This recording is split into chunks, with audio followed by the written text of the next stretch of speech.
نہ رزق کم ہوگا نہ دانے کم ہوں گے۔ یا اللہ پھر روزے کیوں فرض کیے؟ سب سے مین وجہ، بڑی وجہ رب نے اسی سورہ بقرہ کی آیت نمبر 183 میں بیان فرمائی، فرمایا لعلکم تتقون، روزے اس لیے فرض کیے ہے کہ 11 مہینے اس نفس کی خواہش پر چلنے والے انسان ایک مہینہ رمضان کا اس خواہش نفس کی خواہشات کو رب کے حکم پر قربان کرنے کے لیے میں رب نے تیرا امتحان لیا ہے۔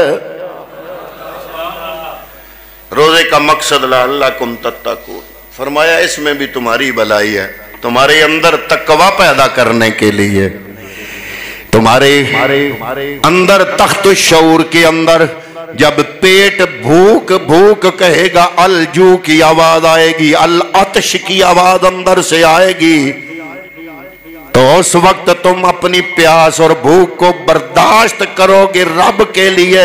تمہارے تخت الشعور میں رب کا بندہ ہونے کا تصور مضبوط سے مضبوط ہوتا چلا جائے گا۔ جوں جوں وہ رب کا تصور پختہ ہوتا جائے گا، تم تقوی کی منازل آسانی سے طے کرتے چلے جاؤ گے۔ اس لیے فرمایا لعلکم تتقون، پھر فرمایا الصیام جنۃ، روزہ تمہیں متقی بنانے والا، روزہ تمہارے لیے ڈھال ہے۔ یا اللہ کیسے؟ فرمایا روزہ ڈھال ہے، دن کو روزہ رکھو گے گناہوں کے آگے ڈھال بن جائے گا، کل قیامت کے دن جب آؤ گے تو جہنم کے آگے ڈھال بن جائے گا۔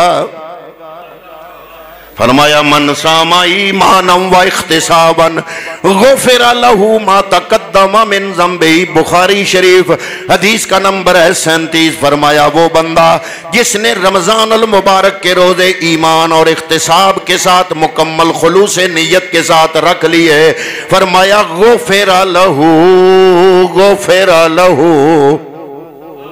غفر له ما تقدم من ذنبہ، جو کچھ پیچھے کر چکے ہو روزوں کے صدقے رب سب کی بخشش فرما دے گا۔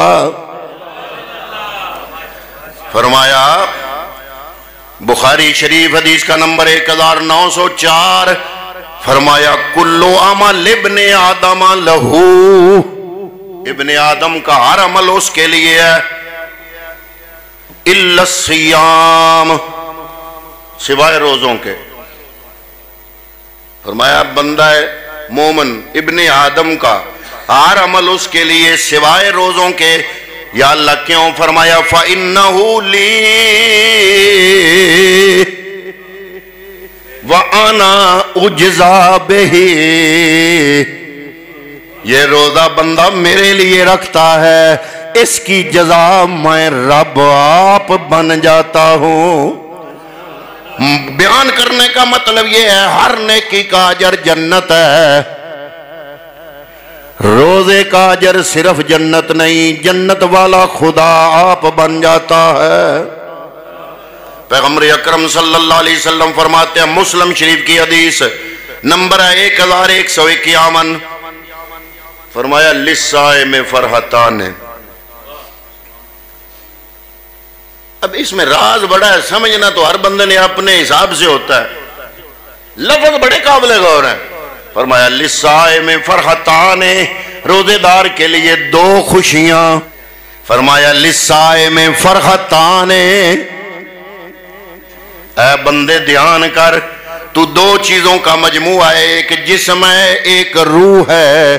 11 مہینے جو غذا کھاتے ہو یہ جسم کی غذا ہے، 12ویں مہینے جب تم روزہ رکھتے ہو یہ روح کی غذا ہے، اور پورا دن روزہ رکھ کے جب لقمہ منہ میں ڈالتے ہو جسم تو بے جان ہوتا ہے، جب لقمہ منہ میں پورا دن روزے سے گزارنے کے بعد اللہ کے حکم کے مطابق پورا دن گزارنے کے بعد جب لقمہ منہ میں آتا ہے، فرمایا تیری روح کو جو سرشاری نصیب ہوتی ہے، دنیا کا پیٹو سے پیٹو بندہ